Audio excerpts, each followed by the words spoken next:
Hello guys, Street.10 with Sanjay YouTube channel ඔබ සාදරයෙන් පිළිගන්නවා.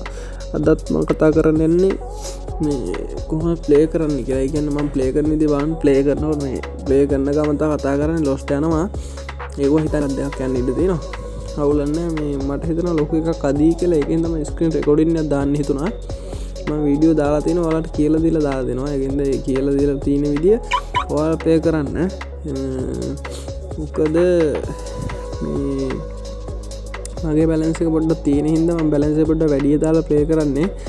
මේ ලොස්ට් යන එක කොහොමද කවර් කරගන්නේ කියලා බලමු අපි.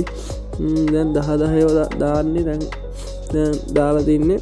බලමු ලොස්ට් යන විදිය ඊට සබ් කරගන්න පුළුවන්ද කියලා බලමු. තව දැන් මතක් කරන්න ඕනේ මේ ක්‍රෑෂ් ගේම් එකේ account බැඩ් දෙකක් දාන්න පුළුවන්. ඒ කියන්නේ උඩට පල්ලෙහාට දෙකක් දාන්න පුළුවන්. ඒක තාම අපේ ඔප්ෂන් එකට දීලා නැහැ. ඔයාලගේ ඔප්ෂන් එක දැන් තියෙනවා ඇති. මගේ ඔප්ෂන් එකේ නම් තාම නැහැ. මේක පිපුරුවොත් පිපුරුවා 4000ක් දාමු. දැන් 4000 දාලා වල අතාරිමු. දැන් 10 3ක් විතර ලොස් වුණා. ඒ කියන්නේ 30000ක් විතර බලමු 4000 දාලා අතාරිමු.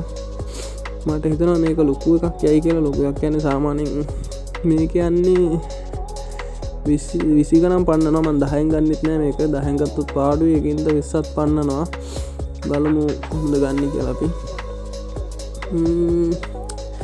අනිවාර්යෙන් මම ගන්නවා ඒක ලොකුවට ගියාට 20ට අගට තමයි තියෙන්නේ. 28ක් යනකොට කැඩෙන්න ඉඳ තියෙනවා. බලමු කොහොද වෙන්නේ කියලා. එතනින් ගත්තා. කීයක් යනවද? 26 ගියේ. අවුලක් නැහැ. මම දැන් 70 ගාන ප්‍රොෆිට් එක ගත්තා. ඒ කියන්නේ 30 කියන්නේ 35ක් මම කියමුකෝ. ඒ කියන්නේ මෙතන තාම 35ක විතර ප්‍රොෆිට් එක කියලා දෙන්නේ. ඒ කියන්නේ කොහොමද ලොකු ගානක් කියලා දෙන්නේ මට ප්‍රොෆිට් එක. වීඩියෝ එක ලොකුවට ගෙනියන්න බෑ. මම වීඩියෝ එක නතර කරනවා. YouTube channel එක subscribe කරලා තියාගන්න. bell icon එක ඔබලා තියන්න. දාපු ගමන් වීඩියෝ එක ළඟටම ගෙන්න ගන්න පුළුවන්. මම එන වීඩියෝ එක අද නතර කරනවා. සුබ දවසක්.